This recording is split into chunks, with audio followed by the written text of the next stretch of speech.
Uh, all right.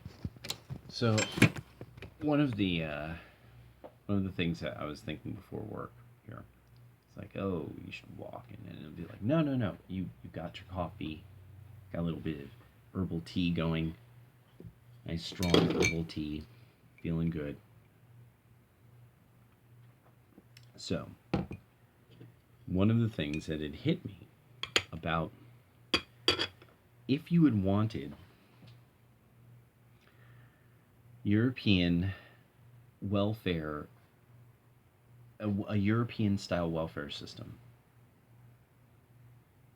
in the 1960s, you should have never changed immigration. That's all. I mean, you had it. You had people who would have come here, and they probably would have generated, like, I mean, we could see the kind of wealth they generated during that time. They stayed in Europe. IKEA. You never know. I mean, you never know. I mean, who knows what would have moved over here? Instead, it's been this kind of pretense about how we're about Mexico and the populations moving through Mexico up here, maybe back, maybe they stay, maybe they don't, maybe they become citizens, maybe they don't. Doesn't even matter. It's cool, bro. Nothing really matters anymore. Don't you understand? Everything is like kind of equal and like it's all cosmic, bro. And so and so you have a Mexico that we you desperately you see how desperately Americans focus on do not ever make sure people know about the violence. Like the average American, this is one of the most interesting things. Democrats, for how much they think they're down with the streets and the homies, right? They listen to rap music. They're down with the homies. They're diverse. They have no interest in victims of crime. None at all. They go so far out of their way to never, ever, ever heed the violence level. The actual, just, this is the violence level in this place. This is the population there. They just won't do it. They don't care. That doesn't help the revolution. You know, like people who really are, they've suffered, they've been shot. They're dead. You know, that, see, the revolution, oh well, but you see, no, they, all we could do is memorialize them for the revolution, you know, and like have pictures of them. Remember, say his name. He would have wanted the white people's guns taken from them. You know, give my mother more money. That's what he's saying from the grave. Give women who look like my mother more of the white man's money. So, um, the fun part now about seeing how immigration's really working out, when you look at the negative news reports about bad news, when like I'm fascinated by kind of bad news. What's bad? What's not good? Um, you know, the not good news.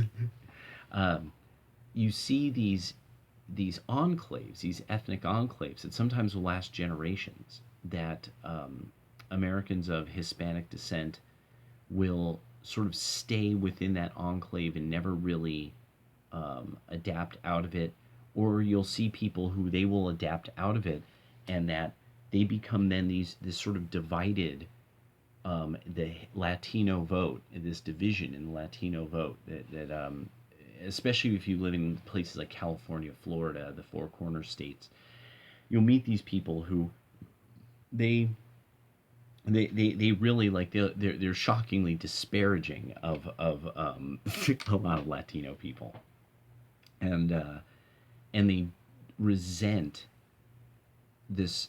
They have weird resentments about like no, there's rules to follow.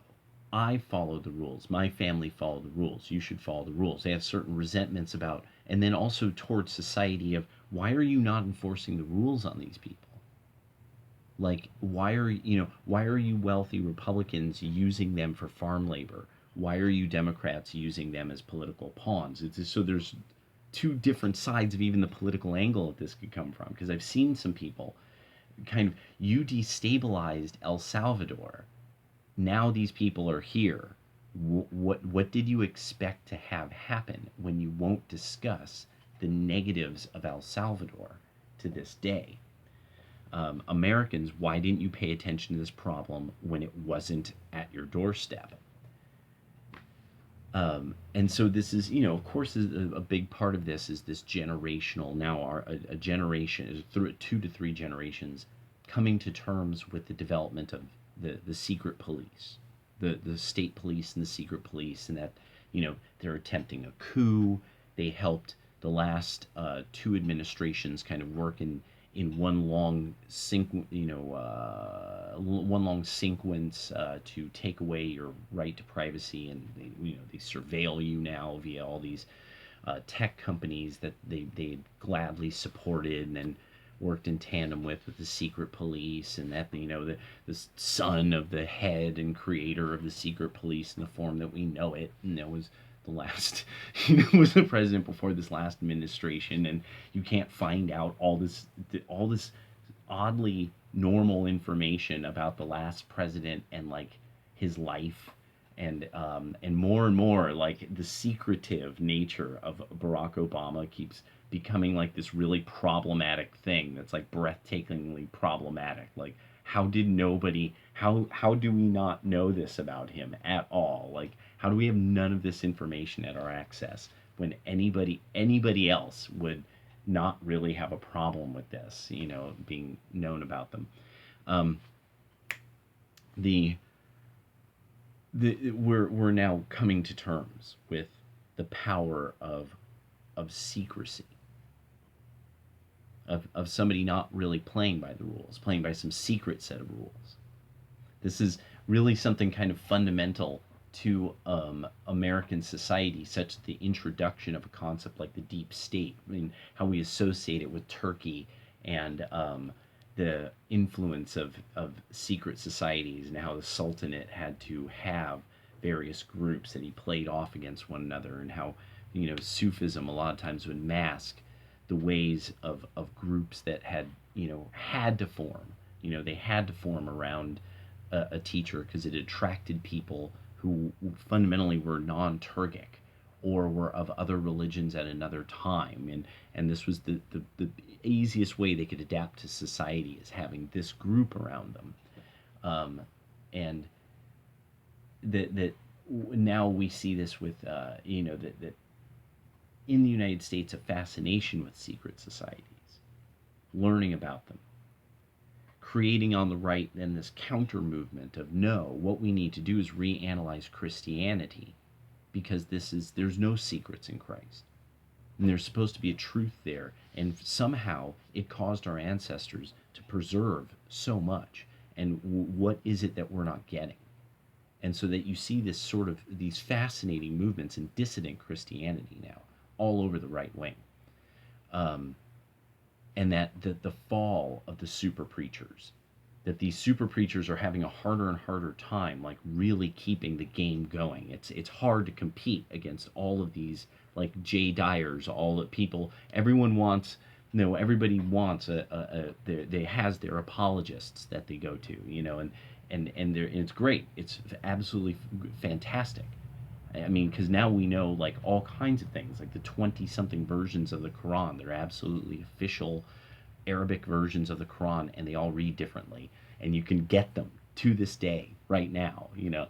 We're finding out all kinds of amazing things. People like me are finding about the writings of the church fathers. The way that the internet has exposed sort of what people would do if they had power over just information, like information being knowledge, being power. So how would they show it? They could literally tell people, en masse, march in that direction. They'll just yield, and then you people better yield. There's a bunch of people who need they need stuff, and they'll be arriving any minute now. And that we had these people just commanding especially and what's very interesting, the centrists and the center left is incredibly yielding to now being told what to do by the six major informational industrial giants. It's like amazing how much they're willing to yield to just obviously the powers that be, and that it that there's definitely no reason we should be fighting in Yemen. It does not say on the Houthi flag, "Death to America, death to Israel, death to the Jews." On there, that there's no reason to fight an organization like that that has nothing to do with the common Yemeni. Some group of student radicals who, for some reason, why student radicals who want death to the Jews are so popular among the Democrats. Suddenly anti-war. Now they're suddenly anti-war. Obama's been pushing drones up these people's asses supposedly for years, but now suddenly, oh, the no, this is no.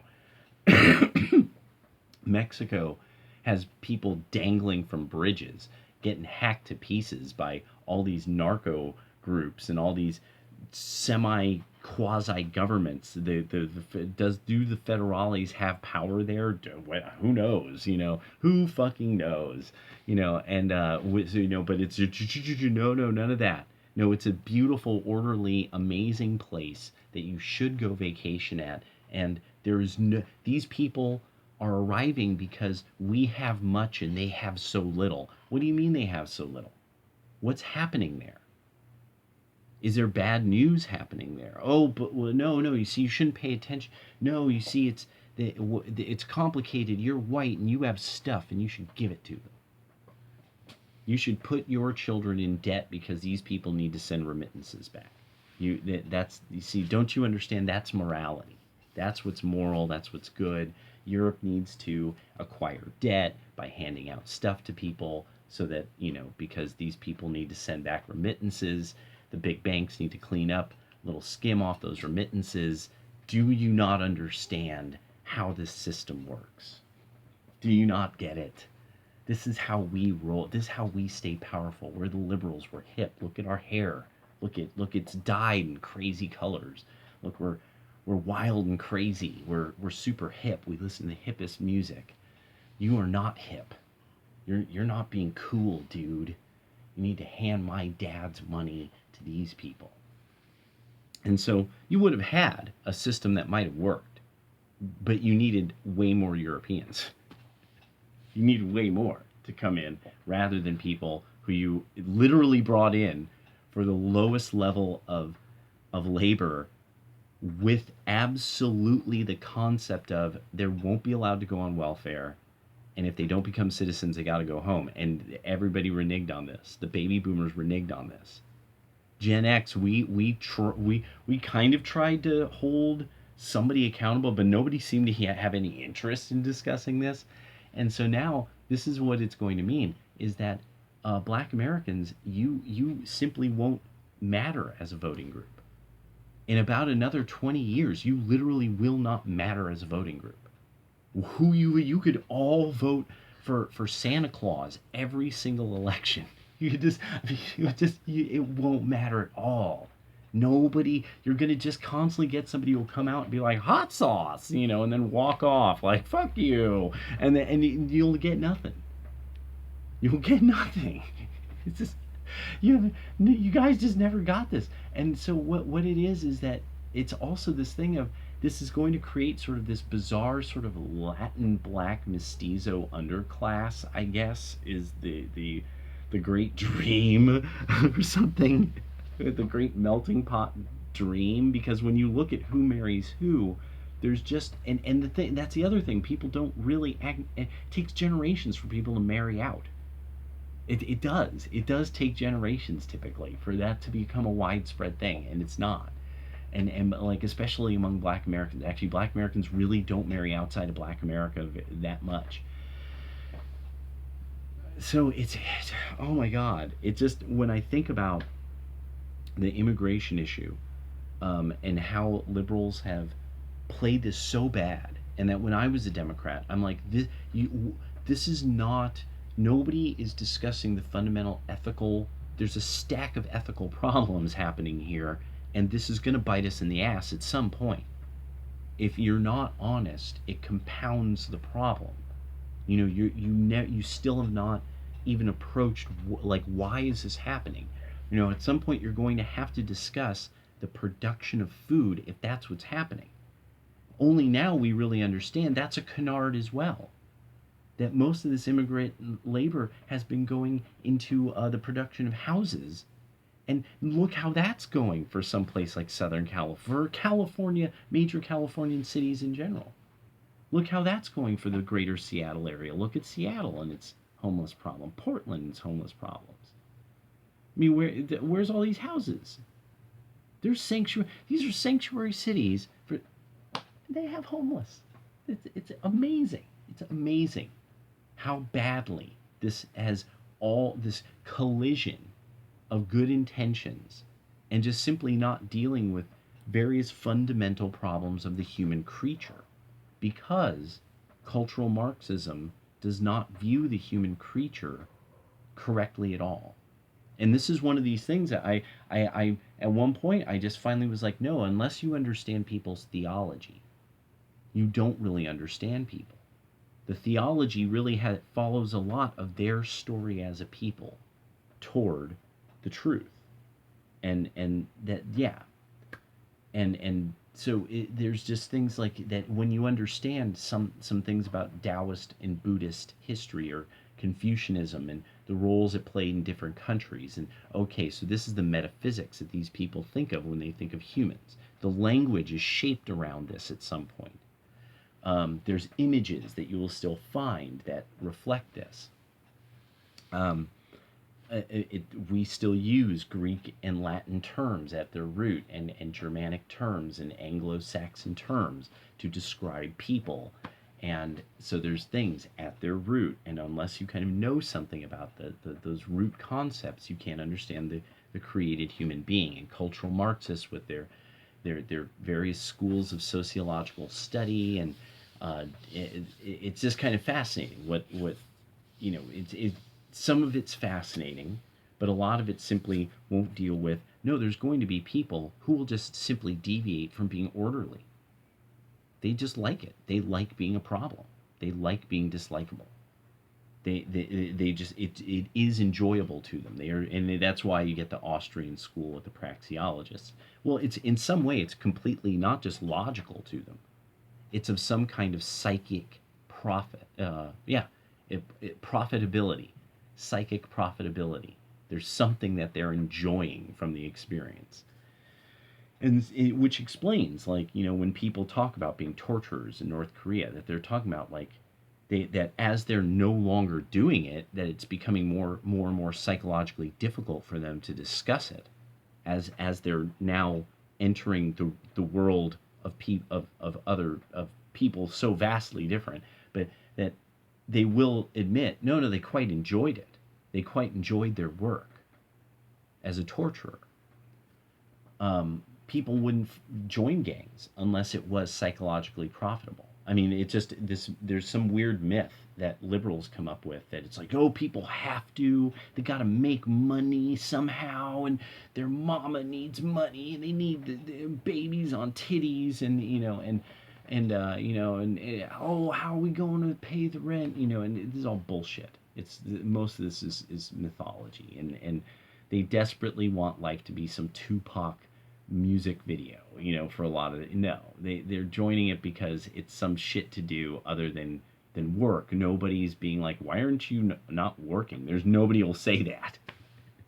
Nobody cares if this guy's not at work. So these collisions of cultures that are happening will cause there to be this division of those who will be the people who adapt to an advanced technological period where you have to program robots to do things, and that will be its own language unto itself and its own way of understanding such a device. And there's going to be people who will become this increasingly apparently larger, because that's what That's what the idea is. The center and leftward think this group should just keep growing. This group that automation must push out of the workforce fundamentally, and that Black Americans will absolutely vote Democrat, and just vote away their representation as a historical group in this country. That's what they want. That appears to be something they either they don't understand or they really do want. That they're like, no, we are going to merge permanently with the Latinos, and we will become like the Afro Latino Americans or Black Latino Americans. Like, we don't want us to be a separate people with our own interests for our descendants. You know, I mean, otherwise they would do so. Otherwise they would do what that takes. That and but I mean that's I mean I you know, people don't listen to soul music anymore. You know, I like soul music. You know, I you know I yeah. People don't like soul music anymore. So it's, you know, they you know, they're into it's a new era. You know, black people don't want there to be any more black people in a few more decades. So they're going to let a bunch of people in who will flood their neighborhoods. Mostly it'll be their neighborhoods who will become flooded. It will. There's never going to be some point at which um, these wealthy Democrats are going to be like, oh yeah, we're totally going to make these neighborhoods with like an acre between the houses. We're totally going to like stuff some shanties in there, you know, for randos who come trickling across the southern borderline. Um, and your medical system will just totally collapse. That's actually really going to be one of these problems that this is actually going to be fucktardedly bad. And this one actually I want to end on total black pill. Um, there just simply is not the capacity for the kind of triage of even a small earthquake, like a good four to five in the LA area. Like if power went out for like about 72 hours, LA would have serious medical problems, serious water and medical problems very quickly all over the place because of the amount of homeless. Um, this is now actually really starting to become a true, like, no, this is a security threat to these various cities. And this is what the Democrats have delivered. This is what when they've just been given just they're like, no, not only we're gonna take the keys, we're gonna roll this till the wheels fall off. Watch me spin these motherfuckers up. And they love it. They really love. They're like, fuck you. They're doing this. They're doing this out the window, like, fuck yeah, yeah, holding their penis. Yeah, what? You know, degaff. You know, and they're really on some degaff shit. That's the beauty of it. Like, they're showing you their degaff.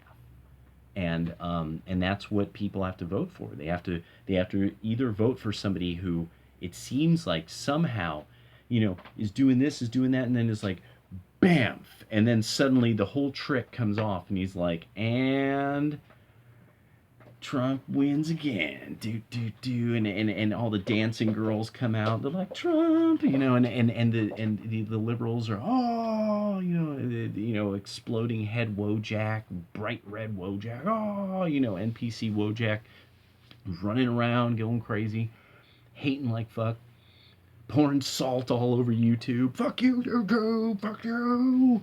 Why are you so much more effective than us, right wing, and telling people what you think and interpreting our thoughts? Um, and so now the beautiful part about it is to to see exactly how bad, because they all now it's just that's all you need. There's a lot of places throughout, like summer is here. Did you hear? Look up, just look up the news in Chicago over the last 2 weekends and put in homicide, put in shootings, shot and killed, Chicago, and put in the date of like the last 2 weekends. Every like 5 degrees is another body or two on the weekend. Like this, I don't know what the Democrats are going to say they're going to deliver to people. I mean, what are they going to deliver to people? Holy fucking shit. And this is, I mean, this is the absolute, this is not even, it's not even on yet. It's not even on. Like this, we got all of July and August still. Oh my God. I mean, how are they going to explain to anyone what you should do about the homicide killers in all the cities full of Democrats and people seeking sanctuary with typhoid? You know, I mean, just like, what are you going to do about all the needles and sanctuarians with all the killers shooting things, you know, and all pretty much confined to these areas that the Democrats are like, no, no, no, no, don't talk about that neighborhood, you know. It's just, I mean, it's just great. It's just, it's amazing, amazing, and that they have to break the internet with 500 days till the election, or maybe it's 500 until the next inauguration, but I think it's 500 to the election. So oh my God, this is magnificent. Good going. Thank you. Peace.